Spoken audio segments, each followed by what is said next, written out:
नमस्कार और स्वागत है आप सभी का रैंकर्स गुरुकुल यूट्यूब चैनल पर। मैं राधिका गुप्ता और आज शुरू कर रहे हैं आपका दूसरा टॉपिक, यानी कि डे 2 ऑफ 21 डेज 21 मैराथन। ये 21 दिन 21 मैराथन आप सभी के लिए बहुत महत्वपूर्ण है, खास तौर पर आपके आने वाले सभी रेलवे के एग्जाम्स के लिए, जहां हर एक टॉपिक को हम एक क्लास में खत्म कर रहे हैं विद थ्योरी एंड क्वेश्चंस। तो कल हम लोगों ने डे 1 किया था, यानी कि सेल का टॉपिक पूरा अच्छे से कवर किया था, और इसी के साथ आज शुरू करेंगे सेल डिविजन, यानी कि कोशिका में विभाजन। किस प्रकार से हमारी कोशिकाएं जो है वो विभाजित होते हुए नजर आती हैं, चाहे वो किसी प्लांट में हो या फिर वो किसी एनिमल के अंदर नजर आए। तो सभी को ऑडियो वीडियो क्लियर आ रहा है? एक बार मुझे जल्दी से बता देंगे। राम राम, नमस्कार, गुड मॉर्निंग। और सेशन को भैया अपने सभी भाई बंधुओं तक शेयर कर देना, जो अभी तक नहीं आ पाए हैं उन्हें भी पता चल जाए कि आपका रैंकर्स गुरुकुल पर सुबह के 11 बजे क्लास जो है वो स्टार्ट हो चुकी है। तो सबसे पहले तो मैं ये जानना चाहूंगी कि कल वाली जो क्लास थी जिसमें हमने सेल पढ़ा था, कि कोई समस्या कोई दुविधा किसी को लगी हो? पीडीएफ आप लोगों की रैंकर्स गुरुकुल के टेलीग्राम चैनल पर मैंने डलवा दी थी। और इसी के साथ आज का टॉपिक नया स्टार्ट करेंगे, क्योंकि वो अगर क्लियर है तो आज का टॉपिक और ज्यादा स्मूथ और ज्यादा अच्छा आपका यहाँ पर बन जाएगा। वॉइस सभी को बढ़िया आ रहा है भाई? ठीक है, चलो बहुत अच्छी बात है। सेशन को अपने हर भाई बंधु तक पहुंचा जरूर देना। और आज के इस टॉपिक में जैसे लगातार हम अपने इस पूरे रेलवे के साइंस को कवर कर रहे हैं, यानी कि एक भी क्वेश्चन, जो कहते हैं ना 25 सवाल आने वाले हैं मैम, 25 में से एक भी क्वेश्चन आपका जाने नहीं वाला है। यानी कि हर एक क्वेश्चन की थ्योरी के साथ, सिर्फ सवाल नहीं पूरी थ्योरी कवर करेंगे, कि एक भी सवाल अगर कहीं से अलग हटके भी आ जाए तो भी आप उसे आसानी से यहाँ पर पूरा कर पाए। और इसी के साथ मैंने आपको बताया भी था कि ये सारी चीजें आप लोगों की 22 मार्च तक चलने वाली है, साथ में एनसीईआरटी बेसिस पर है, और ये आपके वन शॉट चैप्टर्स हैं, यानी कि एक क्लास में एक टॉपिक पूरा खत्म। ठीक है, एक क्लास में एक टॉपिक पूरा खत्म। तो कल का टॉपिक सेल कवर हो चुका है, आज का टॉपिक जो रहेगा वो आपका सेल डिवीजन रहेगा। मैंने तुमसे ये भी कहा था अपना ये पूरा टाइम टेबल आप ले सकते हो। आपकी 1 मार्च को विटामिन और कार्बोहाइड्रेट कल वाली क्लास जो है वो रहने वाली है। तो चलिए शुरू करते हैं आज के टॉपिक, आपके कोशिका विभाजन को। सेल डिवीजन की जब बात आती है, यानी कि कोशिका विभाजन की जब बात आती है, तो उससे पहले हमें ये जानना ज़रूरी है कि मैम सेल क्या है। तो आपने समझ लिया कि देखिए सेल एक सबसे बेसिक इकाई है, एक सबसे छोटी इकाई है, जहाँ पर क्या होता है, एक सेल के अंदर बहुत सारे कोशिकांग पाए जाते हैं और मिलकर के ये आपके बॉडी को सुचारू रूप से कार्य करने में मदद करते हैं। ठीक है, आज जो भी कोई ऐसा है देखो जो नया है, जिसने अब तक साइंस नहीं पढ़ी है, कल वाला क्लास कवर कर लेना, बाकी आज वाले सेशन से आप अपनी लगातार सीरीज को फॉलो कर सकते हो। ये 21 दिनों में हम पूरी तरह से हर एक टॉपिक को क्लियर करेंगे। अब इसी के साथ मैम कल जो हमने पढ़ा था, इसका एक क्विक रिवीजन मैं आपको दे दूं, कि यही कोशिका होती है जो सबसे छोटा भाग बनाती है। यानी कि आपके पूरे शरीर में जो सबसे बेसिक इकाई है वो क्या है, वो सेल की है। ठीक है, अब सेल अगर बेसिक इकाई है तो ये सेल और भी ज्यादा संख्या में बनते हैं। आपने कहा कि भाई कोशिकाएं मिल जाती हैं और क्या बना लेती हैं, आपस में ऊतक बना लेती हैं। ये कॉन्सेप्ट हमने कल भी पढ़ा था कि सेल मिलकर के टिश्यू बनाता है। लेकिन ये सेल वापस इतनी ज्यादा संख्या में कैसे आएगा? तो देख पा रहे हो, एक सेल टूटा और 2 अलग अलग कोशिकाओं के अंदर बट गया, यानी कि इस प्रक्रिया को हम सेल डिवीजन कह रहे हैं, कोशिका में विभाजन कह रहे हैं। लेकिन मैम क्या ये कहानी बस इतनी ही रहती है? क्या इसके अंदर बैठा हुआ जो केंद्रक है वो विभाजित हो रहा है, या सारे कोशिकांग विभाजित हो रहे हैं? आखिर क्या क्या चीजें यहाँ पर होंगी जो विभाजित हो रही होंगी? एक बार जल्दी से मुझे सोच के बताओ कि मैम ये पूरा जो सेल है, इसके अंदर सभी कोशिकांग अलग अलग आधे आधे हो जाते हैं, या मात्र ये न्यूक्लियस ही है जो कि आधा होता हुआ नजर आता है? जल्दी से बताइए एक बार। मैम हिंदी में पढ़ाया करिए, मैं आपको हिंदी इंग्लिश के अलावा कोई देखो दूसरी लैंग्वेज नहीं पढ़ाऊंगी, लेकिन हाँ हिंदी और इंग्लिश में पूरी क्लासेस आप लोगों की चलती हैं। तो हिंदी और इंग्लिश दोनों भाषाओं में आप जिसमें कंफर्टेबल हो उसको आप लोग नोट कर सकते हो। क्लियर है? चलो, बिल्कुल बिल्कुल, देखो पूरी साइंस होगी, फिजिक्स भी होगी, केमिस्ट्री भी होगी, बायोलॉजी भी होगी, लेकिन जैसे जैसे आप लोगों के चैप्टर्स चल रहे हैं बस आप अपने फॉलो करते चलिए। रैंकर्स गुरुकुल यूट्यूब चैनल पर आप लोगों की पूरी थ्योरी जो है साइंस की कराई जाएगी। मतलब तुम ये कहोगे मैम एनटीपीसी दिया था, मैम ग्रुप डी दिया था, या मैं कहूँ आप एएलपी दे रहे हो, आरपीएफ एसआई का पेपर दे रहे हो, आपके हर प्रकार से हर पेपर में साइंस का पोर्शन कराया जा रहा है। ठीक है, चलिए अब मैंने कहा ये सेल जो है वो विभाजित हो रही है। अब देखो फिर से जरा एक बात को यहाँ समझना, जब कोशिका टूटती है ना, तो ये दो भागों में कुछ इस प्रकार से टूटती है कि इसके अंदर के बाकी के सभी कॉन्स्टिट्यूएंट्स भी टूटते हुए नजर आते हैं। मैं यहाँ पर देख रही हूँ कि ये क्या है मेरे पास, ये कंप्लीट एक सेल है। जब हम कहते हैं ना एक बच्चे का निर्माण होता है, एक भ्रूण का विकास होता है, तो उस भ्रूण के विकास में भी कोशिकाओं में विभाजन हो रहा होता है, तब जाकर वो एक छोटा सा जाइगोट आपका एक पूरा बच्चा, एक पूरा जैसे आप कहते हो भ्रूण बना करके तैयार करता है, उसके सारे अंग बनते हैं। ये सभी चीजें यहाँ पर दिखाई देती हैं। ठीक है, जो कह रहे हैं भैया कल पीडीएफ नहीं मिला था, एक बार Telegram channel rankers Gurukul official जो है उस पर देख लीजिएगा, पीडीएफ जा चुका है, कल शाम को ही आपका अपलोड हो गया था। ठीक भाई, तो भाई ये रहा एक सेल। ठीक है मैम, इस सेल का मुखिया कौन था, मुझे एक बार जल्दी से कमेंट सेक्शन में बताओ, इस सेल का मुखिया कौन सा था, मतलब जिसको मैंने ब्रेन कहा था, वो कौन सा भाग था जब हमने कल पढ़ा था, brain of the cell. Brain of the cell किसे कहा गया था? आप बोलोगे कि मैम ब्रेन यानी कि मुखिया। अब मुखिया की बात आई है तो नाम किसका आना चाहिए? केंद्रक का आना चाहिए, नाभिक का आना चाहिए, यानी कि न्यूक्लियस का आना चाहिए। बहुत बढ़िया आंसर आ रहा है। ठीक है, न्यूक्लियस जो होता है वो क्या कहलाता है? नहीं, एम्ब्रियो नहीं होता। न्यूक्लियस जो होता है वो कहलाता है आपका मुखिया, यानी कि सारे कंट्रोल, कोऑर्डिनेशन, सब कुछ मैम यही संभालता है। ये देखो, ये न्यूक्लियस है, ये अंदर ही अंदर क्या हो गया? डिवाइड हो गया। एक से कितने में बदल गया? दो भाग में बदल गया, मतलब अंदर की तरफ ये दो में टूटा है। फिर ऐसे ही मैं कहूंगी ये दो और ज्यादा इलोंगेट होंगे, मतलब खिंचना शुरू हो गए, ये टूटना शुरू करेंगे, तो इसके अंदर का जो भी भाग था वो भी साथ साथ में दोनों के साथ अलग हो जाएगा। इसी प्रकार से ये और ज्यादा इलोंगेट हुए, देखिए अंदर की तरफ पूर्ण विकास हुआ, और डेवलप होते होते ये अपने आप से एक से क्या बन गए? दो सेल यहाँ पर बन गए हैं, एक ये रहा और एक ये रहा। तो मैं कह सकती हूँ कि एक कोशिका अपने आप से टूट करके, कोशिका विभाजन करके क्या बना रही है? दो सेल्स बना रही है। बोलो हाँ कि ना, जल्दी से बताओ एक बार। यही प्रोसेस कहलाता है सेल डिवीजन का। आप सभी ने जब ये क्रिया देखी कि एक से दो सेल, तो इसके अंदर का जो भी भाग था ना, वो भी दो अलग अलग कॉन्स्टिट्यूएंट्स में, दो अलग अलग कोशिकाओं के अंदर क्या हो जाता है? बट जाता है। पहले मेरी बात ये समझ में आ रही है? ठीक है मैम। अब इसके साथ मैंने कहा ठीक है, अगर ये डिवाइड हो भी रहा है तो बीच में ना कुछ ऐसे रेशे बनने तैयार हो जाते हैं। ये क्या करते हैं कि ये अंदर वाले कोशिकांग को होल्ड करके रखे हुए हैं, जिसमें ये डिवीजन आपको दिखाई देता है। तो लगभग ये पूरा कोशिका विभाजन एक सीक्वेंस होता है उन स्टेप्स का, जिसमें सेल धीरे धीरे करके टूट रहा है। मैंने कहा एक से दो बनना, दो से तीन बनना, दो से चार बनना, चार से आठ बनेंगे, यही एक साइकिल फॉलो होती है। तो ये साइकिल हमारी सेल डिवीजन की कही जाती है। ये जितने भी आपने फेजेस देखे, इन्हीं सेल्स के अंदर आप देख रहे हो कि बीच में केंद्रक है, सराउंडिंग में कुछ ऐसे रेशे तैयार होंगे, कुछ ऐसे सेंट्रोमियर बन के आएंगे, जो कि आकर के इन बीच वाले भाग को अपनी ओर खींचेंगे, इस केंद्रक को भी डिवाइड करेंगे, इसका डीएनए भी डिवाइड होगा, और जाकर के दो अलग अलग कोशिकाओं में ये विभाजित हो जाते हैं। क्या ये बात समझ में आ रही है कि नहीं? क्लास अलावा पीडीएफ, हाँ, अरे पहले मतलब पढ़ना नहीं है मैम, सीधे पीडीएफ दे दीजिए आप हमें। सेशन को एक बार फटाफट से देखो, ईमानदारी से चीजें समझ में आ रही हैं तो शेयर कर देना, जल्दी से एक बार करके आ जाओ। ये मेहनत तुम्हारे लिए है, तुम्हारे हर एक एग्जाम में एक एक सवाल फंसाने के लिए ये जिम्मेदारी अगर ली है, ये भरोसा अगर तुम यहाँ पर कर रहे हो, तो निश्चित तौर पर जितना पढ़ाया जा रहा है बस उतना कर लो। कल भी कहा था एनसीईआरटी का जितना भी भाग है वो सब मैं आपका पूरा करा दूंगी। हर एग्जाम के अंदर जो जो पोर्शन आएगा वो आपका यहाँ पर कराया जाएगा, कुछ अन्य आपको नहीं करना है। 21 दिन 21 मैराथन फॉलो कर लीजिए, ये आपके आने वाले रेलवे एग्जाम्स में साइंस का पोर्शन जो है वो आपका बढ़िया करा देगी। तो सेशन को एक बार बढ़िया करके, मतलब ईमानदारी से, दिल से जो सपोर्ट कर रहे हैं पूरी तरह से, आप सभी शेयर जरूर करके आएंगे अपने हर दोस्त यार भाई बंधु तक, और फिर ध्यान देंगे मैम इस टॉपिक पर। ठीक है, बिल्कुल होगा, बिल्कुल होगा। और हाँ, एग्जाम्स मैम थ्योरी यही रहती है, चाहे हम एनडीए दे दें, चाहे स्टेट दे दें, चाहे हम सीजीएल का पेपर दे रहे हो, भाई कोशिका तो ऐसे ही टूटेगी। मुझे एक बात बताओ, क्वेश्चंस का पैटर्न बदल जाता है। ठीक है, क्वेश्चंस का पैटर्न यानी कि मैम थोड़ा सा डिफिकल्ट हो गया, थोड़ा लेंथी पूछ लिया, कुछ सिंपल ना पूछ करके टफ पूछ लिया, वो चीजें भी मैं आपको एक एक पैटर्न बेसिस पे कराऊंगी। लेकिन पहले मुद्दा है थ्योरी पढ़ने का। आप ही चाहते थे ना कि मैम हमारी थ्योरी कराया जाए, जल्दी से बताओ एक बार, आप चाहते थे ना? चलिए अभिषेक जी, बिल्कुल आपका डाउट मैं यहाँ पर क्लियर करूंगी, बस थोड़ा सा टॉपिक कवर करते हैं। देखिए जो साइंस का स्पेशल बैच है ना, वहां पर भी चीजें चल रही हैं, लेकिन वहाँ सब सिस्टमैटिक वे में आप लोगों का चल रहा है। पूरी practice sheets, PDF, regular classes, doubt session, सब कुछ है। तो वो बैच आपके लिए बाकी सब्जेक्ट्स के साथ बेनिफिशियल रहेगा। यहाँ हम सिर्फ साइंस को कवर कर रहे हैं यूट्यूब पर, जिसमें आपकी क्लासेस हैं और आपकी पीडीएफ अवेलेबल कराई जा रही है। ठीक है, तो ये आपके दोनों तरह से फायदेमंद रहेगा। आप अगर बैच लेते हैं तो वहाँ बहुत सारे फीचर्स और भी हैं जो आपको प्रोवाइड किए जा रहे हैं। क्लियर? चलो, तो ये मैम सेल में क्या हो रहा है, डिवीजन हो रहा है। ये क्या मकड़ी का जाला सा बन रहा है, कुछ ऐसा ही दिखाई दे रहा होगा ना कि कुछ तो यहाँ पर डेवलप हो रहा है। चलो बिल्कुल बेसिक से समझते हैं कि आखिर क्या क्या चीजें देखी जाती हैं।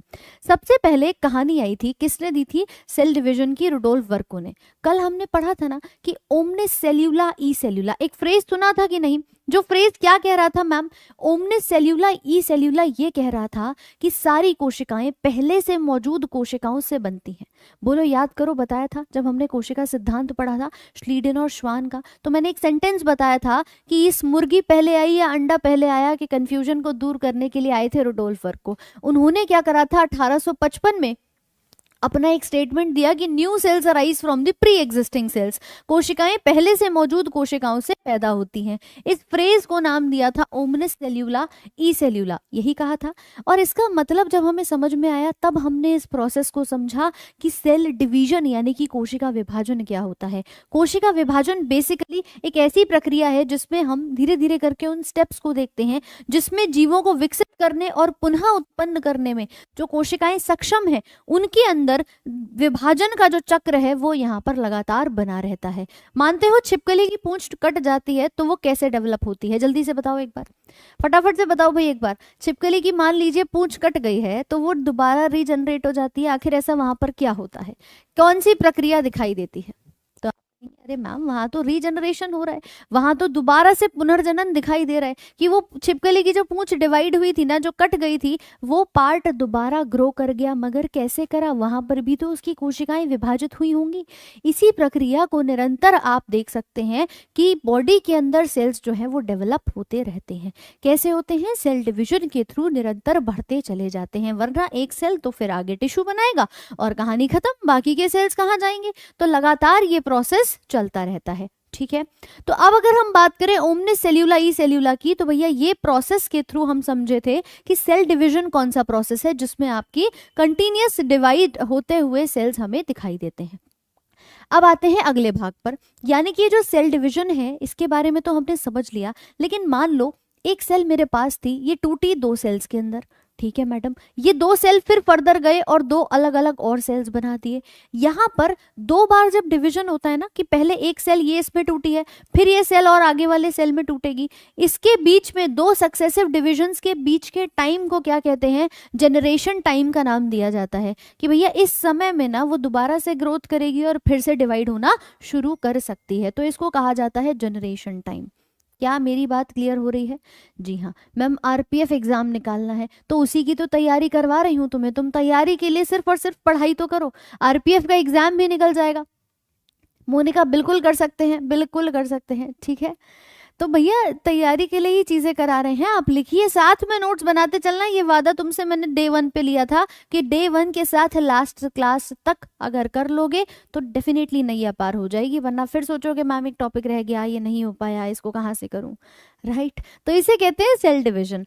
आप सबने भटूरे खाए हैं?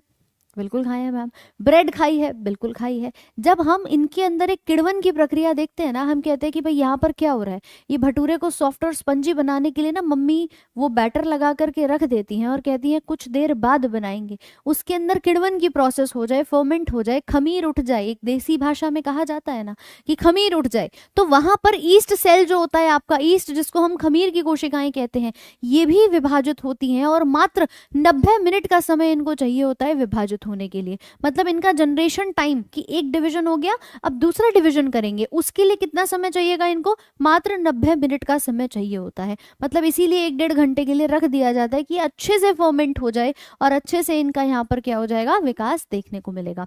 लेकिन यही चीज अगर मैं मानव के अंदर बात करूं, हमारी बॉडी में भी तो सेल्स डेवलप होते हैं। ये 24 घंटे की क्रिया, मतलब पूरे 24 घंटे में एक दिन में एक बार आपका सेल डिवाइड होता रहता है। क्या ये कहानी समझ में आ रही है?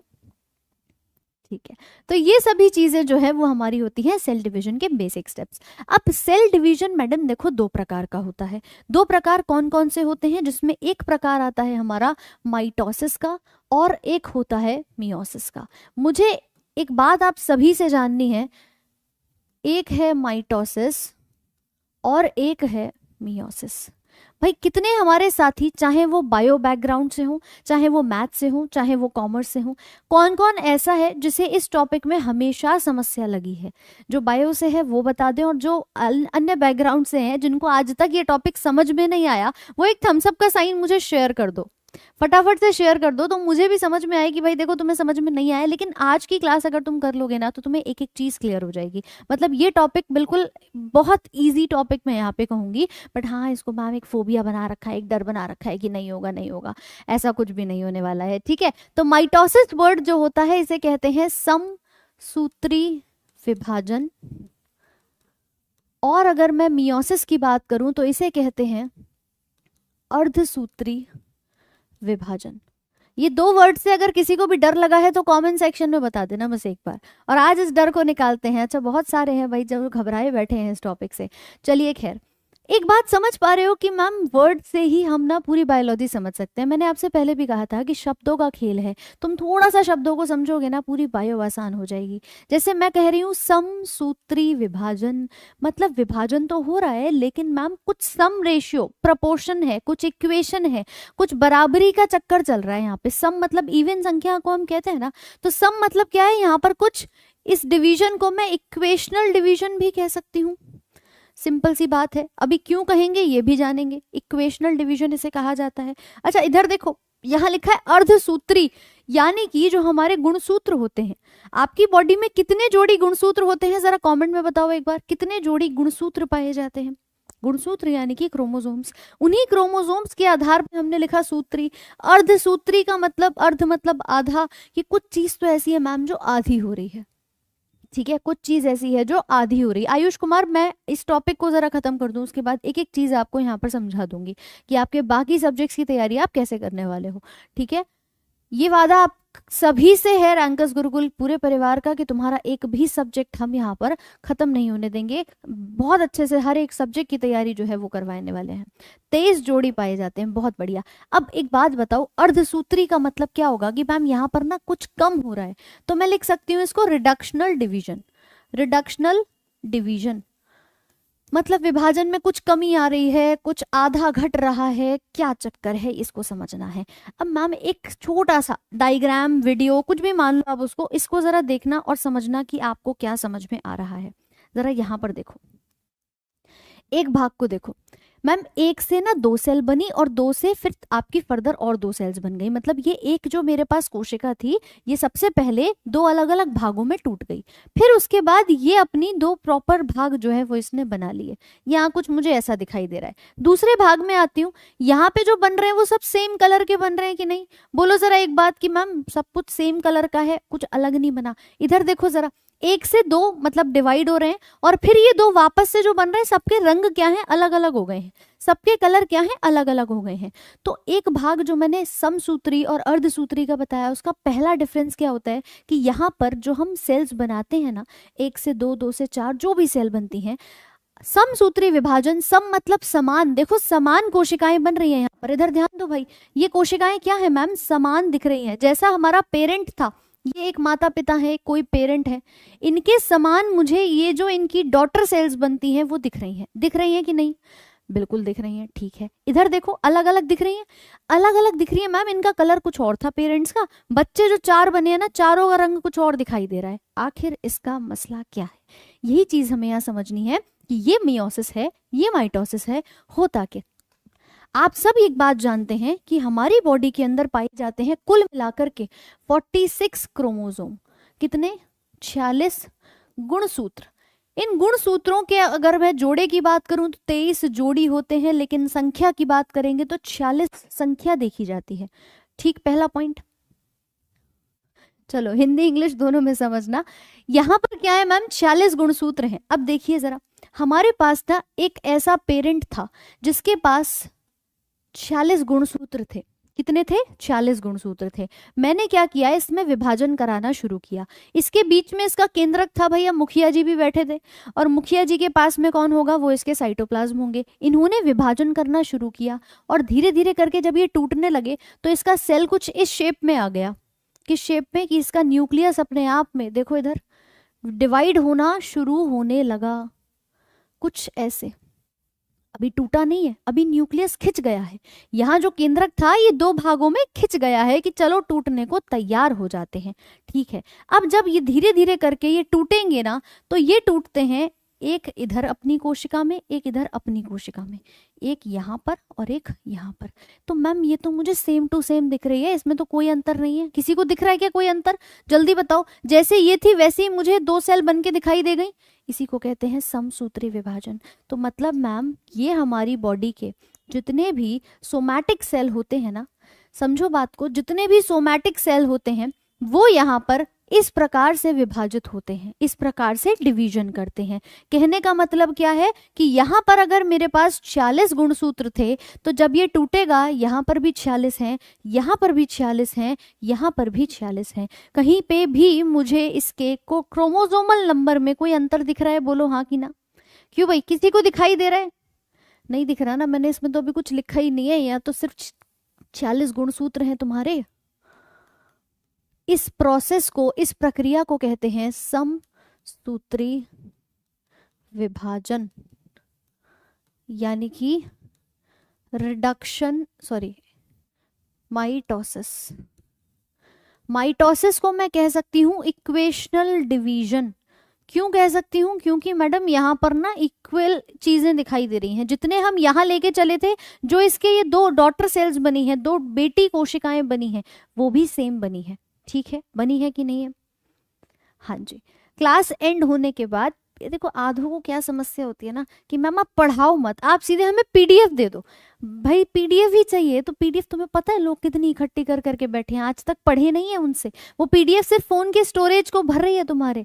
इसको पढ़ लोगे, अपने हाथों से नोट्स बना लोगे, इससे ज्यादा अच्छा काम कुछ नहीं होगा। जो एग्जाम सेंटर तक पहुंचते हुए अपने नोट्स याद रहते हैं ना, वो और कुछ नहीं याद रहता। तो इसीलिए अभी समय है, मैं इसीलिए आपको प्रॉपर नोट्स बनवा रही हूँ, थ्योरी करवा रही हूँ कि पढ़ लो। क्यों क्यों अपना समय जाया करते हो?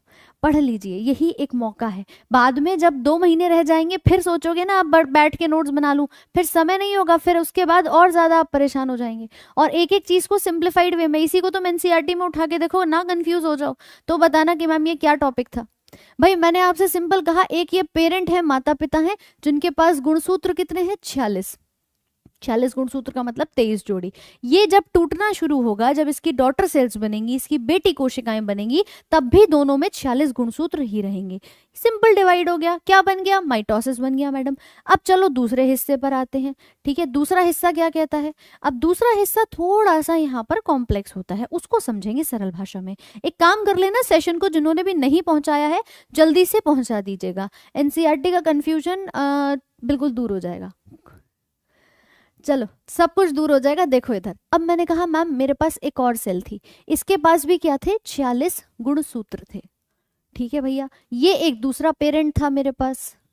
ठीक है, अब ये जो पेरेंट सेल है, यानी कि एक माता पिता वाली कोशिका है, ये भी अपने आप में क्या करेगी? डिवीजन शो करेगी। अब जब इसका डिवीजन होगा तब भी मुझे सेम ऐसे ही ये न्यूक्लियस पहले खिंचता हुआ दिखाई देगा।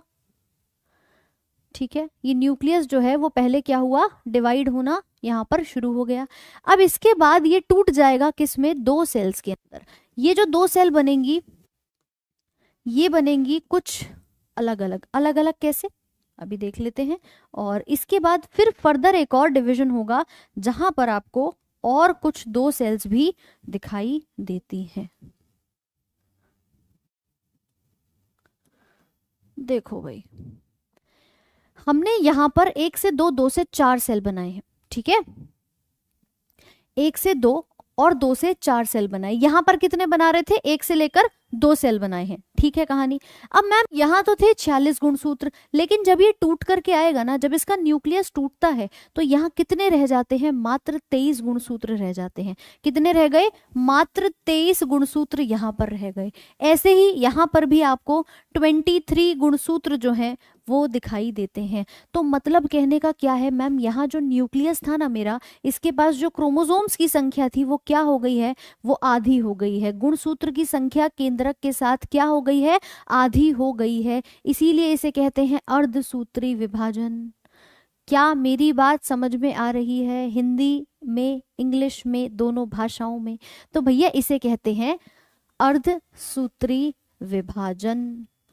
भाई आधा हो गया तो सिंपल भाषाओं में मैं कह सकती हूँ आधा हो गया, तो फिर इसको हमने अर्धसूत्री कह दिया। इंग्लिश में इसको मियोसिस का नाम देते हैं। चीजें रिड्यूस हो रही हैं, आधी हो रही हैं, तो हम इसे रिडक्शन डिवीजन का नाम देंगे। किसे कहते हैं, रिडक्शनल डिवीजन। डिवीजन तो हो ही रहा है मैडम, इसी को मियोसिस कहा जाता है। कितने लोगों को समझ में आ गया? एक थम्स अप का साइन फटाफट से शेयर कर दो। मियोसिस में जनन कोशिका होती है, हाँ सुनो जरा, थमो तो सही। कितनों को समझ में आ गया? एक थम्स अप का साइन फटाफट से भेजो। मैम माइटोसिस और मियोसिस में एक डिफरेंस आपने हमें ये बता दिया कि देखिए यहाँ पर एक जो गुणसूत्र था, जो पेरेंट सेल के पास 15, ये आपको 46 गुणसूत्र दिख रहे थे, ये सेम टू सेम कॉपी होके आए हैं। इक्वेशनल डिवीजन है, जितने पेरेंट में थे उतने ही किस में आ रहे हैं, डॉटर सेल्स में आ रहे हैं। मियोसिस में क्या हो रहा है, जितने पेरेंट में थे आधे हो गए भैया, आधे हो गए, इसीलिए अर्धसूत्री कहा है। अब एक बात बताओ, पूरी बॉडी में सेल डिवाइड होते हैं तो ये कहाँ कहाँ हो रहे होंगे, ये दोनों में अंतर मुझे कहाँ दिख रहा होगा? आपकी बॉडी में आंख, नाक, चेहरे, हाथ, पांव, बॉडी के बहुत सारे भाग हैं। इन सभी भागों में जो शरीर के सारे अंग हैं, इन भागों में होता है माइटोसिस। ये आप लिख सकते हो सोमैटिक सेल्स के अंदर। अभी मैं तुम्हें इसका पूरा डिफरेंस अच्छे से और भी लिखवाऊंगी, सुन लो जरा। सोमैटिक सेल यानी कि शरीर की कोशिकाओं में। तो भैया एक बात बताओ मैडम, शरीर के अंदर ही तो हमारा बाकी के सभी भाग आते हैं, लेकिन नहीं। बॉडी के अंदर जो स्पर्म बनता है, जो ओवम बनता है, ठीक है, यानी कि शुक्राणु जब बन रहा होगा, जो जर्मिनल सेल्स होते हैं, जो जेनेटिक कोशिकाएं होती हैं, जो आपके सेक्सुअल रिप्रोडक्शन में मदद करती हैं, जिनको हम लैंगिक गैमीट्स कहते हैं या युग्मज कहते हैं, उनके अंदर ना ये वाला भाग होता है। किसके अंदर दिखाई दे रहा है ये भाग आपको? ये दिखता है आपको जर्मिनल सेल के अंदर। जर्मिनल सेल का मतलब क्या होता है? जो भी हमारे जेनेटिक सेल होते हैं, यानी कि स्पर्म की बात करूं, शुक्राणु की बात करूं, ओवम की बात करूं, वहां पर। तो दोनों में अंतर समझ में आया कि एक तरफ सब कुछ समान है, इक्वेशन है, बन रही है इक्वेशन, इक्वेशनल डिवीजन कह दिया, समसूत्री विभाजन है, सब कुछ समान दिखाई दे रहा है। कहाँ होगा? शरीर की कोशिकाओं में। मतलब मैम स्पर्म और ओवम को छोड़ के पूरी बॉडी के अंदर जितनी भी हाथ, पांव, नाक, मुंह, हाथ, पैर, जो भी आपके सेल्स है ना, उन सभी में जो विभाजन होगा वो ये वाला दिखाई देता है, जिसको हम माइटोसिस कहते हैं। ठीक है, जल्दी से बताओ एक बार। अब इसका स्क्रीनशॉट ले लो, ये बहुत ही इंपॉर्टेंट चीज है। इसी को मैं तुम्हें दिखा दूंगी अभी बाकी डायग्राम्स के थ्रू। और इसी फेज को समझने के लिए एनसीईआरटी में ढेर सारे डायग्राम बना रखे हैं कि भैया इसके प्रोसेस को कैसे एलोंगेट किया जाता है।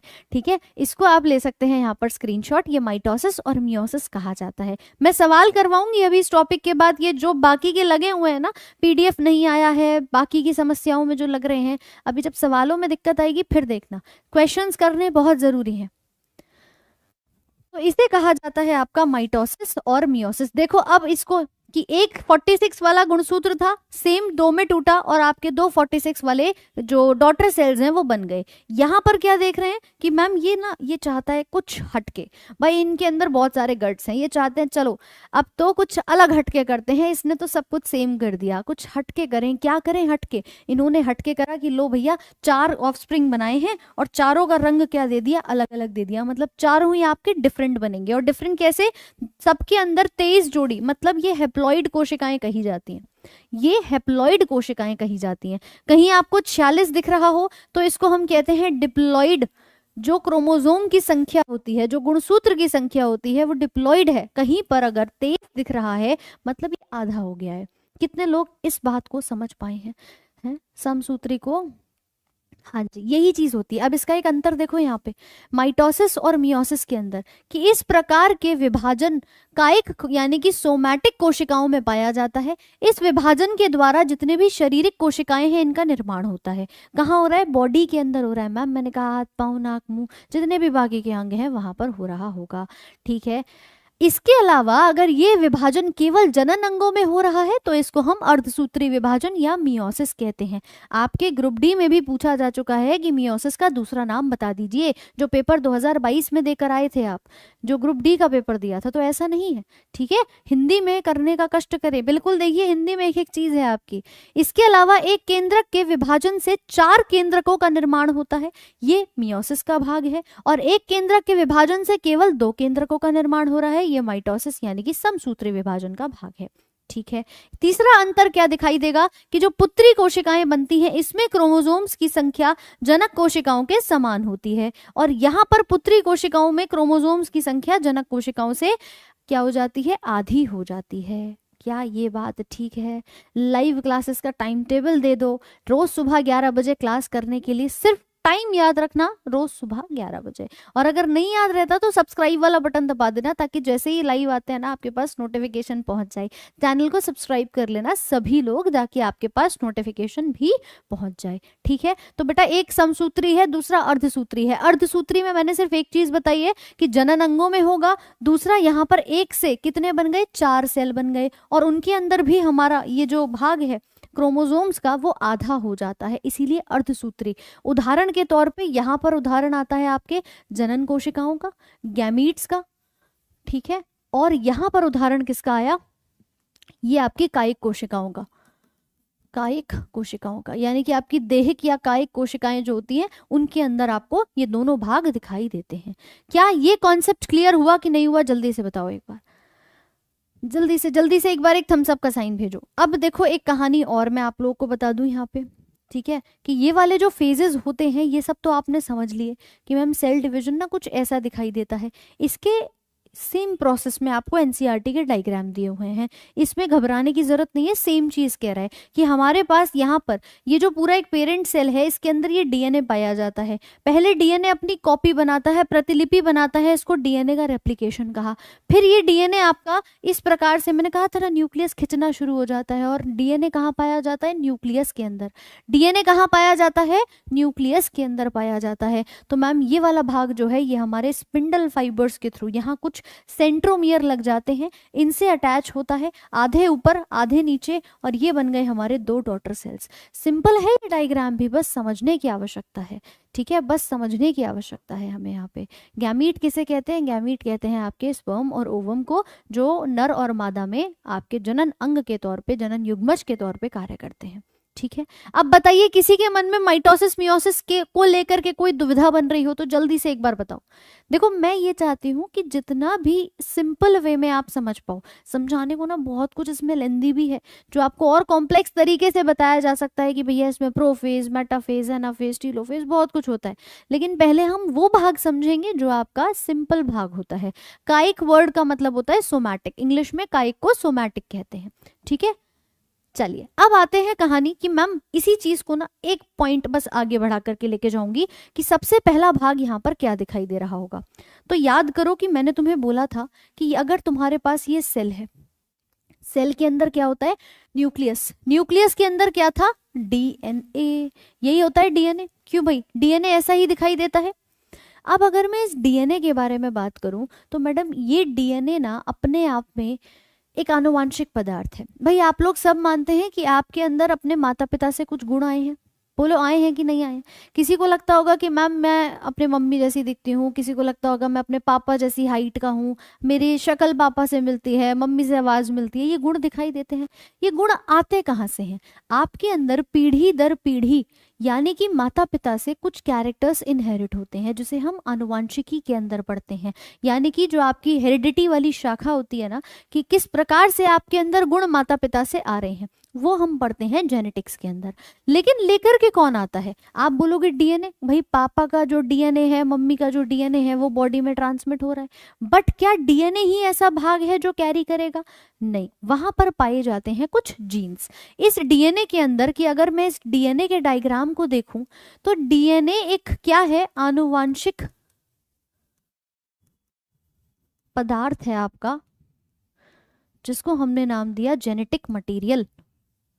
ये डबल हेलिक्स का ऐसा एक मॉडल दिखाई देता है जिसे हम कहते हैं डीएनए।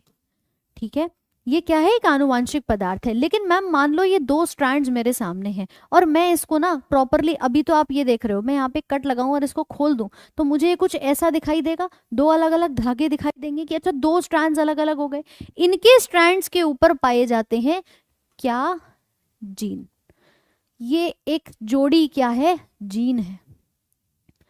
ये क्या है? एक जोड़ी जीन को कहा जाता है। ये एक पेयर किसका है? जीन का। जीन हमेशा कैसे रहता है? जोड़ी में रहता है। और जैसे तुम्हारे शरीर की सबसे छोटी इकाई सेल है ना, ऐसे ही डीएनए की सबसे छोटी इकाई या पूरी आनुवांशिकी की सबसे छोटी इकाई जीन कही जाती है। ठीक है, जीन को आप लिख सकते हो बेसिक यूनिट ऑफ हेरिडिटी। आनुवांशिकी की सबसे छोटी इकाई एक जीन को कहा जाता है। क्या ये बात समझ में आ रही है? स्पर्म ही डीएनए होता है क्या मैम? नहीं नहीं, जो शुक्राणु होते हैं वो मेल गैमीट होते हैं, उनके अंदर अलग से डीएनए जो है वो पाया जाता है। ठीक है, अब मैडम इसका एक छोटा सा भाग समझाऊंगी जिससे आपको ये पूरा चैप्टर और आसान हो जाएगा। कि आपने कहा कि ये मेरे पास दो धागे हैं। ठीक है भाई, मान लिया मैंने इस बात को। इधर देखो, अब ध्यान से देखना और समझना जरा। आपने कहा ये दो धागे बने आ रहे थे, इसके पास जीन था। जो हमारी सूचना लेकर आते हैं वो क्या लेकर आते हैं? ये जीन लेकर आते हैं। सूचना हमारी कहाँ है? कि भाई पिताजी की हाइट आ रही है, माताजी की आवाज आ रही है, फीचर्स आ रहे हैं, वो इस जीन के अंदर आ रहे हैं। मैंने इस डीएनए को ऐसे करके फोल्ड कर दिया, मैंने इसकी कॉइलिंग करा दी। आपने कहा बहुत बढ़िया भाई, ये बन गया इसका एक डबल हेलिक्स का मॉडल। ठीक है, किसका मॉडल? डीएनए का। मतलब सिंपली मैंने इसको क्या कर दिया? एक ट्विस्टेड फॉर्म में ला दिया। मान गए भैया, डीएनए का क्या है? डबल हेलिक्स मॉडल होता है। डबल हेलिक्स मॉडल जो है मतलब कहता ये है कि इसकी दो जो आपके स्ट्रैंड है, ये जो दो धागे नजर आ रहे हैं ना, मैं इसकी कॉइलिंग करा दूंगी। मैं इसकी कॉइलिंग यहाँ पर करा दूंगी। ठीक है, अब ये डीएनए जा रहा था जा रहा था जा रहा था, ठीक है जा रहा था, लेकिन रास्ते में इसको कौन मिला? एक हिस्टोन नामक प्रोटीन मिला। एक हिस्टोन नामक प्रोटीन मिला। मान लीजिए ये एक प्रोटीन है जिसका नाम है हिस्टोन, और ये डीएनए का एक धागा है जो कि जा रहा है और जा करके इसके ऊपर लिपट जाए, इसके ऊपर पूरी अपनी कॉइलिंग कर ले, तो यहां पर ये कोई एक अलग कॉम्प्लेक्स बना लेगा कि नहीं? जल्दी से बताओ एक बार। गुणसूत्र की भुजाएं जहां आपस में मिलती हैं उसको सेंट्रोमियर कहते हैं। उसको सेंट्रोमियर कहते हैं। हम वहीं तक आ रहे हैं, थोड़ा सा थमो जरा। देखो कहते हैं ना कि मैम पहले एबीसीडी समझनी जरूरी है, और मेरा मानना यह है कि मैं तुम्हें डायरेक्ट ऑक्सफोर्ड की डिक्शनरी खोल के बोल दूं कि बेटा ये इंग्लिश लैंग्वेज का सबसे लंबा वर्ड है, तुम्हें बिल्कुल समझ में नहीं आएगा जब तक तुम्हें ABCD Z तक नहीं आती होंगी। तो मेरा मानना है कि पहले मैं तुम्हें बेसिक से समझाऊं, फिर मैं तुम्हें एडवांस तक भी लेकर जाऊंगी। सिलेबस तुम्हारा CGL तक का भी कवर हो जाएगा, रेलवे में ग्रुप डी NTPC सब कवर हो जाएगा, लेकिन उससे पहले मैम हमें बेसिक्स तो समझने जरूरी हैं। और अगर आप में से कोई भी देखिए ऐसा है ना जो अब तक पढ़ करके बैठा हुआ है, तो बहुत अच्छी बात है, आपका रिवीजन हो जाएगा। मैं आपको ये मान करके आज तैयारी करा रही हूँ कि आपको साइंस का S भी नहीं आता, और उस साइंस का S भी नहीं आता है तो भाई मेरे लिए तो आप बिल्कुल बेसिक से पढ़ रहे हो ना। तो इसीलिए याद रखना, हिंदी इंग्लिश दोनों में मैं आपको बिल्कुल बेसिक से कवर करा रही हूँ। एक एक चीज तक पहुंचेंगे हम, लेकिन थोड़ा सा थम जाओ। और ये मेहनत जो अब आज आप कर रहे हो ना मेरे साथ, ये निश्चित तौर पे आपको आने वाले इस पूरे 2024 में, क्या आगे तुम जब भी एग्जाम दोगे ना, निश्चित ही मदद करेगी, क्योंकि हम इस कंटेंट को पढ़ रहे हैं जो मैम हमेशा हर एग्जाम में पूछा जाता है। ये नहीं कि ऊपर ऊपर से पढ़ लिया, हम एक एक चीज को समझ करके डीपली और अंडरस्टैंडिंग के साथ बना करके चल रहे हैं, ताकि हमारा एक भी सवाल आ जाए, जब हमारे दिमाग में कॉन्सेप्ट छपा होता है ना, तो हम आसानी से बता देते हैं। ठीक है, तो जो नोट्स बना रहे हैं बहुत अच्छी बात है, समझ करके चलिए। और सेशन को जिन्होंने भी भाई देखो शेयर नहीं किया है, पहुंचा देना, क्योंकि मैं आपको फिर से कह दूं, ये चीज़ें आपके लिए ही मेहनत की जा रही है, बेसिक से एडवांस तक। तो सेशन को जल्दी से एक बार क्या कर दोगे, शेयर कर देना अपने हर दोस्त यार भाई बंधु तक, ये काम तुम्हारा है। बाकी पसंद आए तो सेशन को लाइक ज़रूर से करिएगा, ठीक है। चलिए, अब मैंने आपको यहाँ तक की कहानी बताई कि मैम इसको रास्ते में क्या मिल जाता है, एक हिस्टोन नामक प्रोटीन मिल जाता है। आप ज़रा डीएनए की दास्तान सुनते हैं। ये डीएनए बेचारा बड़ा शरीफ था, ठीक है। देखिए इधर, ये था डीएनए, ये जो एक धागा सा आ रहा है ना कॉइलिंग करा हुआ, ये डीएनए है। इसको रास्ते में कौन मिला, ये हिस्टोन नामक एक प्रोटीन मिला। ये इस टाइप का एक प्रोटीन मान लो ये है, ये एक्चुअली में आपका ये गोल गोल सा जो दिख रहा है इसे कहते हैं हिस्टोन प्रोटीन। ये डीएनए आकर के इस पर लिपट गया, मतलब इसने अपनी कॉइलिंग कर दी, ठीक है मैडम। अब ये और कॉइलिंग करेगा, बहुत सारे हिस्टोन इसको रास्ते में मिले थे, सबके ऊपर हमारा डीएनए क्या होता है, लिपट जाता है, मतलब पूरी तरह से उनके ऊपर बंध जाता है। और बंधने के बाद जब ये बहुत ज्यादा मात्रा में बंध जाता है, कुछ ऐसे गोल गोल से ग्लोब्यूल्स आपको दिखाई देते हैं, तब ये आगे जाकर के कुछ इस रूप को बनाते हैं जिसको हम गुणसूत्र कहते हैं, ठीक है। मतलब ये गुणसूत्र जो बार बार हम इस्तेमाल कर रहे हैं, ये कहाँ से आया है, ठीक है। ये कहाँ से आया है, ये रेलवे में आते हैं, पेपर में सारे सवाल दिखाऊंगी अभी तुम्हें, प्रीवियस ईयर क्वेश्चन जब कराऊंगी कि जीन किसकी बेसिक इकाई है, 46 गुणसूत्र कहाँ होते हैं, अर्धसूत्री विभाजन में क्या होता है, ये सीधे सीधे तुम्हारे प्रीवियस ईयर क्वेश्चन छपे छपाए हैं। ये मत सोचना कि मैडम नीट पढ़ लेंगे इसको करके, अरे नीट में सिलेबस में एक क्लास पे खत्म नहीं होता ये डीएनए, नीट में चाहिए 4 क्लास डीएनए खत्म करने के लिए। तो बेटा जो चीजें समझाई जा रही हैं उनको समझ लो। अब अगर बात करी जाए, ये है गुणसूत्र, ठीक है। जब कॉइलिंग बहुत ज्यादा मात्रा में हो गई तो हमने गुणसूत्र बना लिया। तो कहने की सिंपल साधा बात क्या है कि डीएनए आपस में, ये डीएनए था जिसके ऊपर चार्ज कैसा था, नेगेटिव। इसके साथ कौन मिला, इसके साथ हिस्टोन नामक एक प्रोटीन मिल गया जिसको कहते हैं हिस्टोन प्रोटीन। इसके ऊपर जो आवेश होता है वो पॉजिटिव चार्ज होता है, और ये आपस में मिल जाते हैं। जब इनको मैंने कहा कि गोल गोल सा है और आकर के इसके ऊपर ये पूरा डीएनए लिपट जाएगा, तब आपका क्या बन जाता है, एक गुणसूत्र बन जाता है, एक क्रोमोसोम बन जाता है। यानी कि हमारी बॉडी के अंदर गुणसूत्र की छोटी इकाई क्या कह सकती हूँ, डीएनए। और डीएनए के अंदर भी भाई मेरे क्या था, जीन था। बताओ जरा, तो अब मुझे बताओ सबसे छोटी इकाई क्या होगी, जल्दी से बताओ। अगर क्रोमोसोम मिल रहा है डीएनए से और डीएनए बना हुआ है जीन से, तो सबसे छोटी इकाई स्मॉलेस्ट यूनिट क्या कही जाती है, जल्दी से एक बार कमेंट सेक्शन में बताएंगे। बिल्कुल बिल्कुल अनिल कुमार, बिल्कुल। तो इसी को कहते हैं स्मॉलेस्ट यूनिट, ठीक है। क्योंकि मैम अल्टीमेटली हमारा जो डीएनए है वो तो कुछ ऐसा ऐसा सा दिखाई दे रहा है, और इसके अंदर अगर हम सीधे सीधे देखें तो क्या पाया गया था, ये जीन पाए गए थे। तो जीन ही क्या है, सबसे छोटी इकाई है, स्मॉलेस्ट यूनिट है, सबसे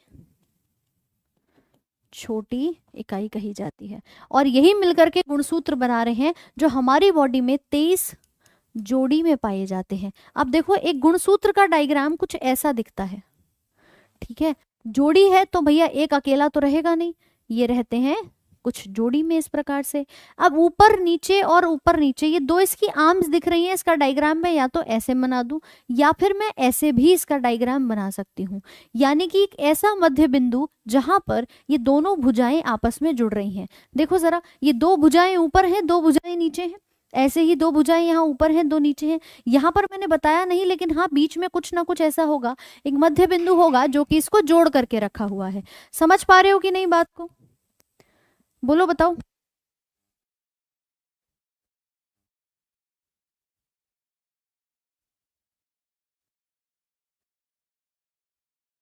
ठीक है भाई, तो इस मध्य बिंदु को कहा जाता है सेंट्रोमियर।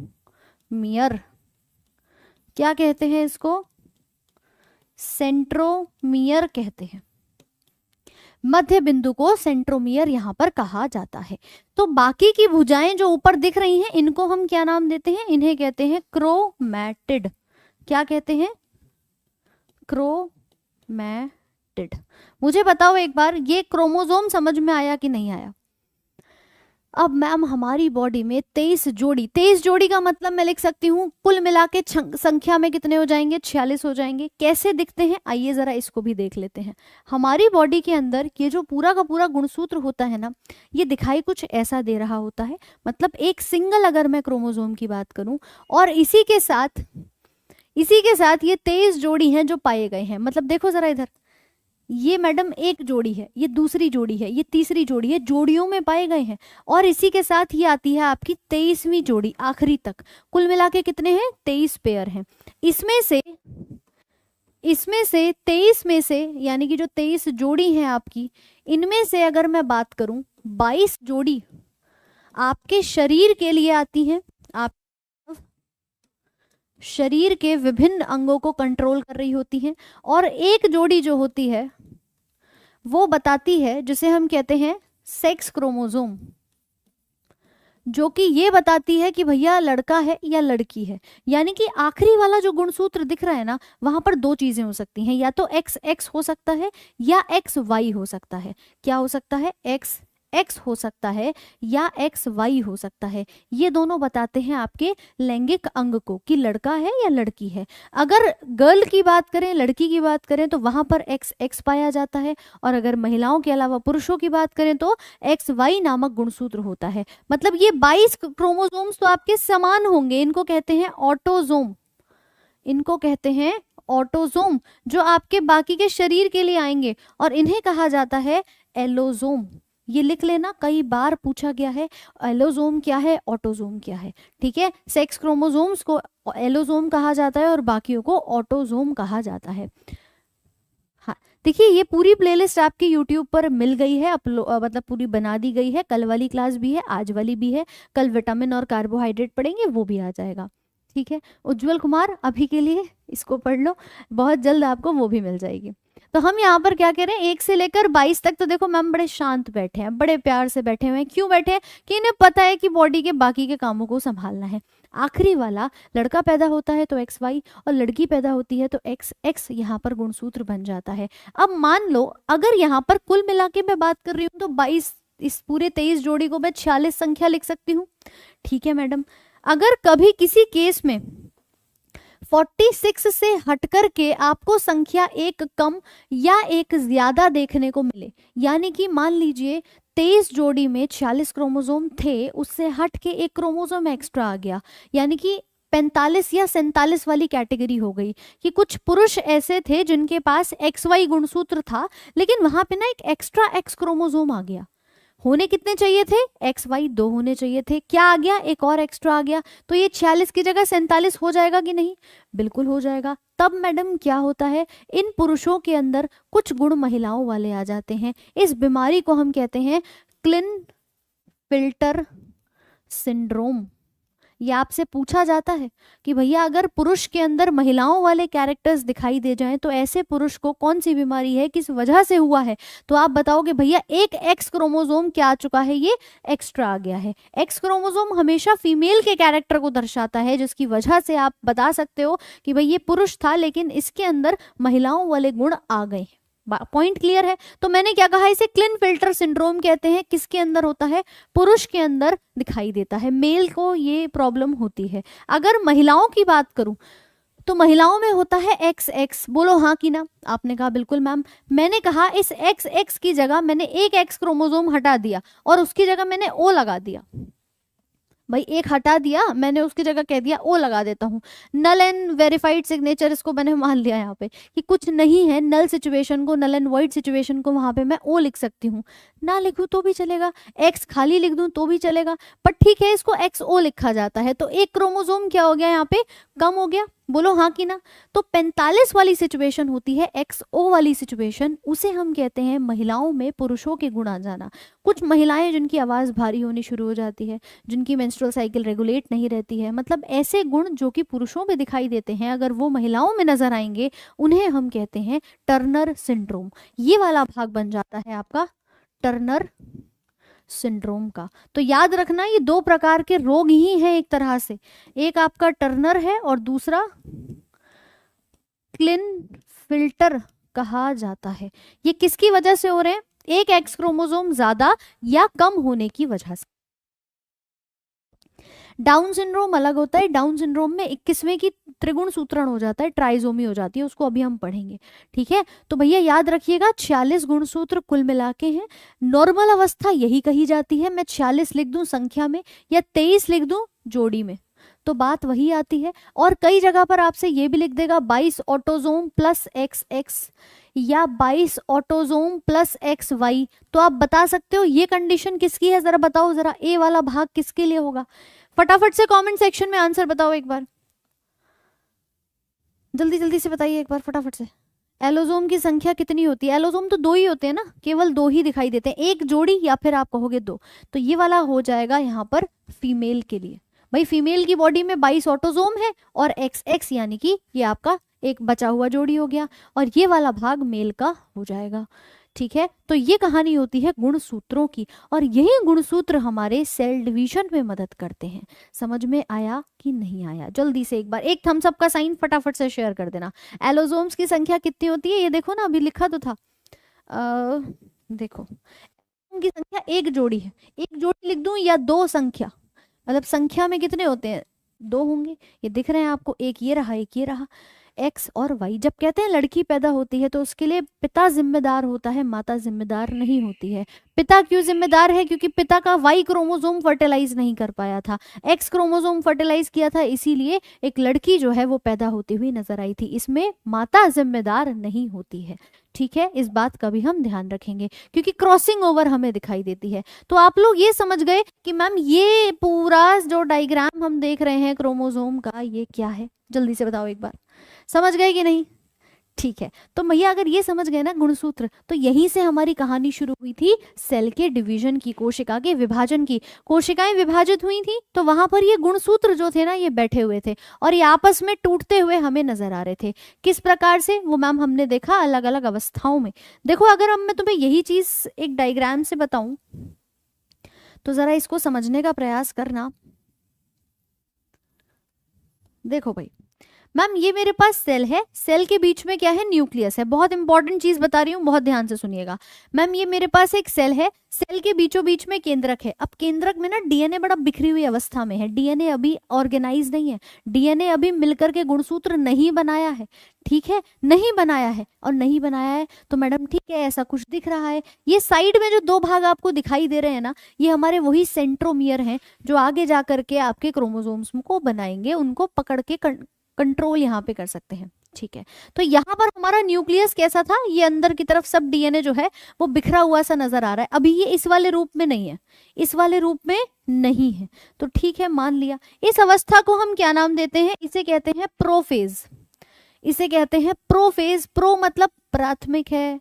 अभी प्रोकैरियोटिक सेल में भी कहा था ना, प्रो वर्ड का मतलब क्या होता है? प्राथमिक मतलब इनिशियल है, इनिशियल है। मैम चीजें अभी हमें स्टार्टिंग वाली दिखाई दे रही हैं।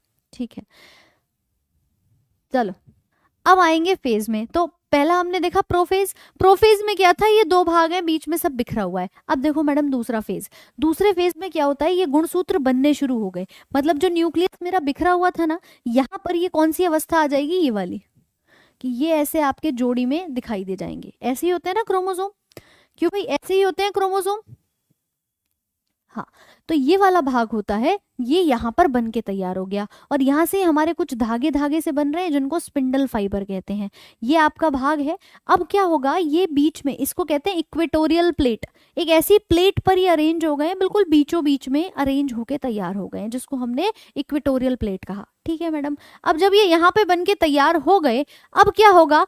क्योंकि ये आपके इस प्रकार से दिख रहे थे, ठीक है, इसका सेंट्रोमियर टूटता है, सेंट्रोमियर टूटता है, और ये आधे आधे क्या हो जाते हैं? बटने शुरू हो जाते हैं। इधर देखो, आधे इधर गए, आधे इधर चले गए। हो रहा है ऐसा कि नहीं भाई? आधे आधे बट रहे हैं कि नहीं? जल्दी से बताओ, एक थम्स अप का साइन फटाफट से। ये एएलपी का मौका है, मैं तुमसे कह रही हूँ, एएलपी का पेपर दे रहे हो, आरपीएफ दे रहे हो, दोनों में ना तुम्हारा ये भाग मदद करेगा। तो चुपचाप बस एक काम करना शुरू कर दो, नोट्स बना लो, और आने वाले हर रेलवे के लिए अपनी इस तैयारी को यहाँ पर शुरू कर दीजिए। ठीक है, अब मुझे एक थम्स अप का साइन भेजो कि ये भाग तुम्हें टूटता हुआ दिख रहा है कि नहीं।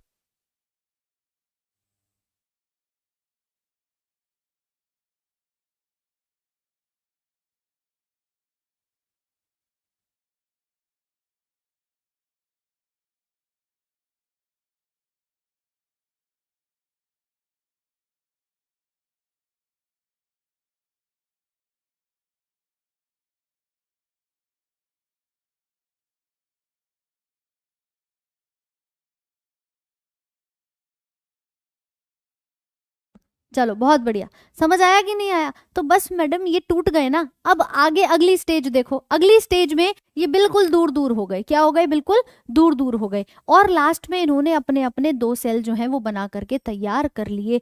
ऐसे बनते हैं दो डॉटर सेल्स, ऐसे बनते हैं दो डॉटर सेल। समझ में आया कि नहीं? ये चार फेजेस हमने देखे। पहला फेज मैंने आपको बताया था जहां सब कुछ बिखरा हुआ दिख रहा है, प्रोफेज का। फिर ये बीच में एक प्लेट पर आ जाएंगे जिसको हम कहते हैं मेटाफेज, ठीक है। इस फेज को कहा जाता है मेटाफेज, जहां पर ये क्या हो गए, बीच वाली प्लेट पर आ गए। फिर उसके बाद इन्होंने अलग होना शुरू कर दिया, अलग हुए तो इसको अलग वाले को एनाफेज कहते हैं, एनाफेज। और अलग होने के बाद जैसे ये दो बिल्कुल अलग अलग सेल बना लेंगे तब हम इसको नाम देते हैं टीलोफेज। और लास्ट में जाकर ये आपके दो कोशिकाओं में टूट जाते हैं, जिसको कहते हैं साइटोकाइनेसिस, यानी कि सेल आपके दो अलग अलग भागों में, दो अलग अलग केंद्रक के साथ डिवाइड हो जाता है। अभी हमने 12th पास करी है, कोई दिक्कत नहीं है। आवाज सभी को आ रही है? बहुत बढ़िया है, ठीक है। मैम फेज से काफी सवाल पूछे जाते हैं, तभी तो तुम्हें हर एक चीज करा रही हूँ। देखो फेज से इन डेप्थ में सवाल नहीं आता, फेज से ये पूछता है कि किस फेज में क्या हो रहा था। इसीलिए हमने एक एक चीज को यहाँ पर बारीकी से समझा है कि अगर मेरे पास ये चार फेज आ रहे हैं तो इसमें कहानी कुछ ऐसे चलते हुए दिखाई देती है। ये देखिए, पहला फेज कहलाता है आपका जहां पर चीजें बिल्कुल अरेंज सी दिखाई नहीं देती हैं। फिर आता है प्रोफेज, प्रोफेज में ये क्रोमोसोम बनने शुरू हो जाते हैं। मेटाफेज में ये बिल्कुल बीच वाली इस इक्वेटोरियल प्लेट पर आ जाते हैं, दो ऊपर और दो भाग नीचे, कुछ इस प्रकार से। फिर आगे जाकर के टूटना मतलब आधे ऊपर गए आधे नीचे गए, और लास्ट में ये आपका दो सेल्स में डिवाइड हो जाते हैं। इसे कहते हैं प्रोफेज, मेटाफेज, एनाफेज और टेलोफेज, ठीक है। इसकी पूरी थ्योरी आपको पीडीएफ में मिल जाएगी, क्या क्या चीजें इसके अंदर दिखाई दे रही हैं। तो आशा करूंगी ये भाग माइटोसिस का है, और इसी माइटोसिस में हम ये प्रोफेज में अगर एन लेकर चल रहे हैं, यानी कि 46 गुणसूत्र लेकर चल रहे हैं ना, तो ये जो दो सेल्स बनेंगी यहाँ पर भी क्या होंगे, 46 गुणसूत्र ही दिखाई देते हैं, 46 क्रोमोसोम्स ही आपको दिखाई देते हैं, ठीक है। मैंने आपसे एक वादा किया था कि टॉपिक जब तक खत्म नहीं होगा तब तक हम क्लास बंद नहीं करेंगे, एक दिन में एक टॉपिक पूरा करेंगे। तो इस वादे के साथ ही देखो मैं काम करूंगी। मेरा ये नहीं है कि इस सेल डिवीजन का आज एक पार्ट कल दूसरा पार्ट तुम्हें करवाऊं, नहीं। मेरा टारगेट है कि आप एक दिन में एक पूरे चैप्टर को सीखें, उसके सवाल लगाएं और आप अपने रिविजन को करें, ठीक। ये चीज के साथ अगर आप समर्थन दे रहे हैं तो भैया सेशन को अपने हर भाई बंधु तक पहुंचा देना। और यहाँ तक कोई डाउट बना हो तो मुझे बताओ एक बार, और नहीं है तो एक थम्स अप का साइन फटाफट से, ठीक है। तो ये कहानी थी मैम हमारे माइटोसिस की, इसीलिए हमने इसको क्या नाम दिया, समसूत्री विभाजन, ठीक है। समसूत्री विभाजन यानी कि इक्वेशनल डिवीजन इसको कहा जाता है। अब आते हैं अगले भाग पे, ठीक है मैडम, इतनी कहानी हम समझ गए। तो जो अगला भाग आता है ना, वहां पर हमें क्या दिख रहा था, क्रॉसिंग ओवर होते हुए दिख रही थी। ये है देखो मियोसिस, मियोसिस में भी सेम चीजें हो रही होंगी, मतलब आपके हिसाब से तो मैम सब कुछ सेम ही चल रहा है ना। अर्धसूत्री विभाजन में भी कहानी समान ही चल रही है। तो अर्धसूत्री विभाजन में एक अंतर मैंने तुम्हें बताया था कि अगर तुम यहाँ पर 46 गुणसूत्र लेकर के चलोगे तो यहाँ कितने रह जाएंगे, 23 23 23 23 रह जाते हैं। इसे कहते हैं मियोसिस। बोलो, बताया था कि नहीं कल वाली क्वेश्चंस? अच्छा, तो इसे कहते हैं मैम पहला भाग जिसमें गुणसूत्र लगे हुए हैं। अब ये गुणसूत्र थोड़े से टूट जाएंगे, जिसको पहला मियोसिस कहा।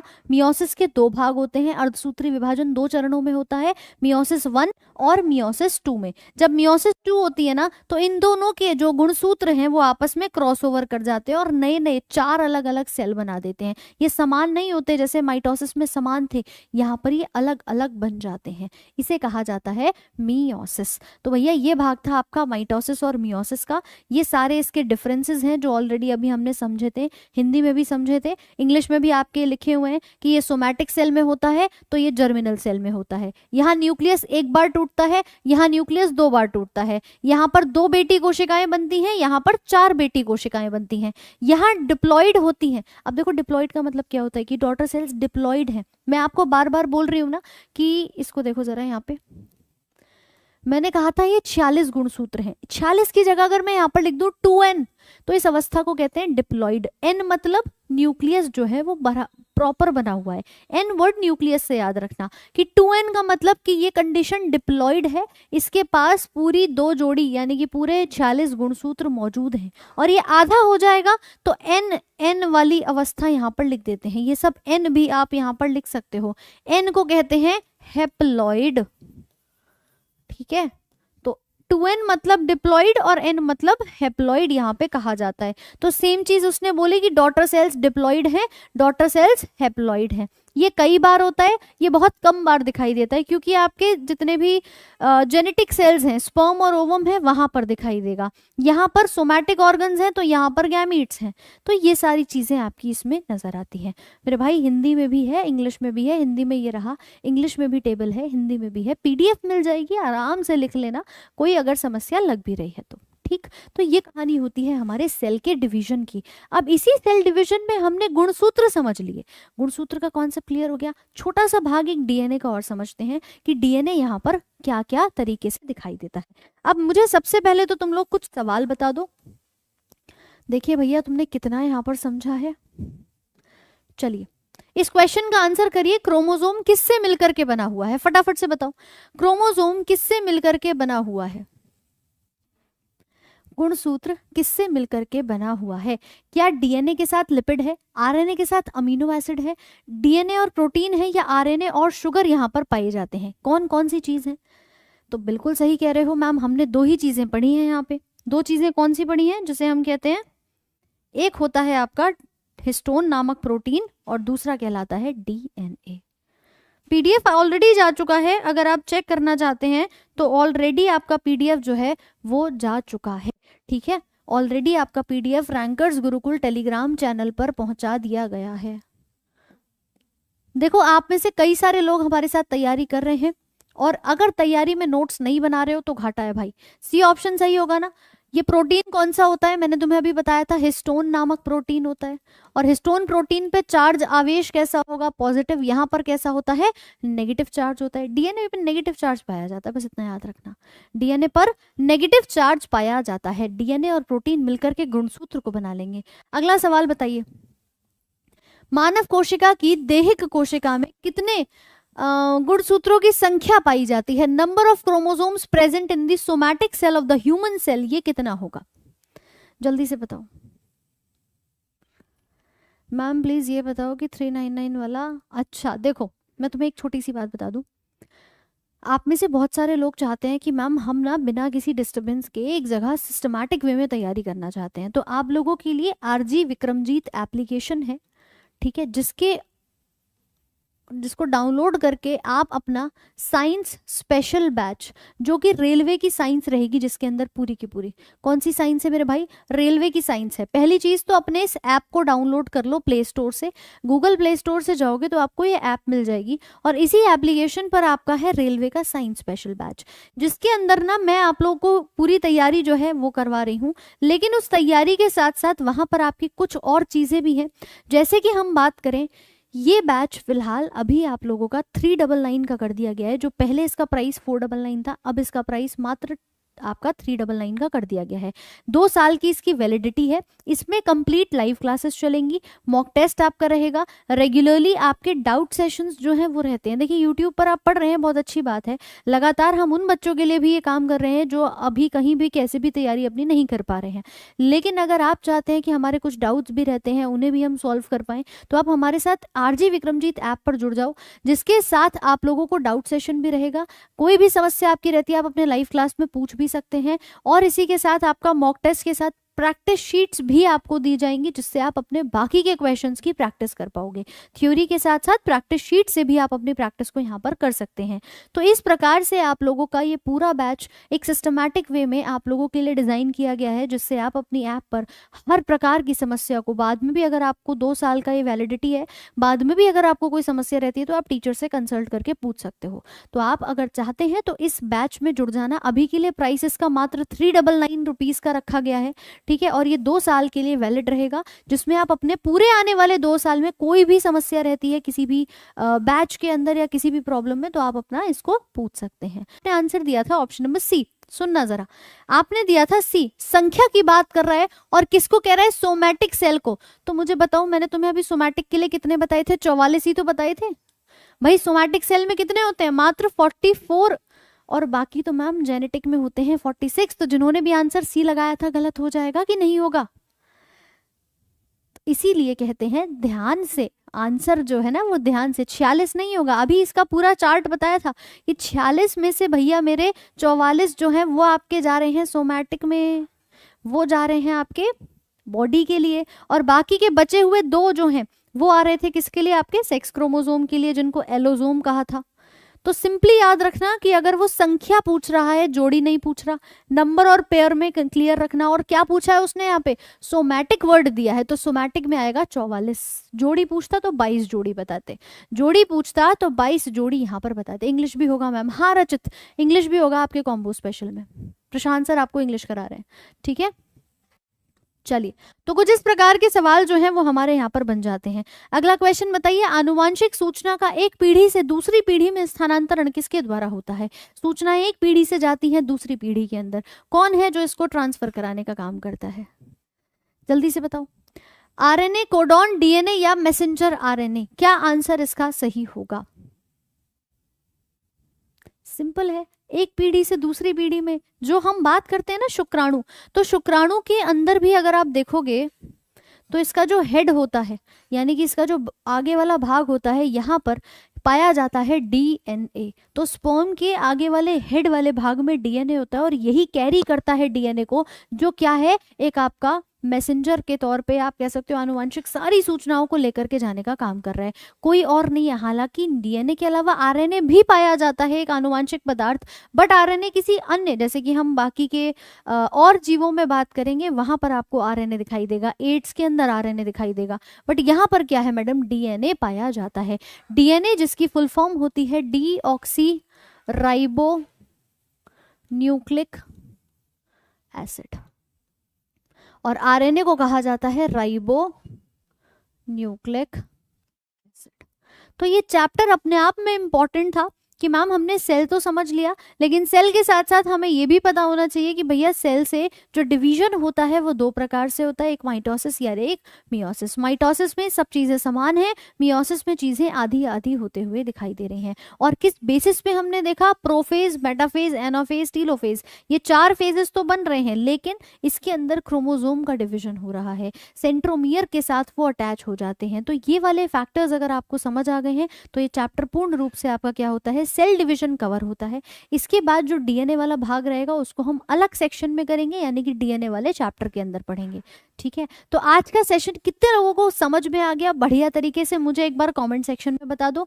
और इसी के साथ एक सवाल है जो आप लोग मुझे बताने वाले हो होमवर्क के अंदर, जो कि हम आगे डिस्कस भी करेंगे। क्वेश्चन कह रहा है कि इनमें से क्या मिलकर के एक जीन को बनाता है, क्या मिलकर के एक जीन को यहाँ पर बनाता है। इसका आंसर आप लोग मुझे क्लास खत्म होने के बाद होमवर्क में जरूर बताएंगे, ठीक है। फिजिक्स और केमिस्ट्री भी कंप्लीट होगी, बिल्कुल होगी, सब कुछ कंप्लीट होगी मैम।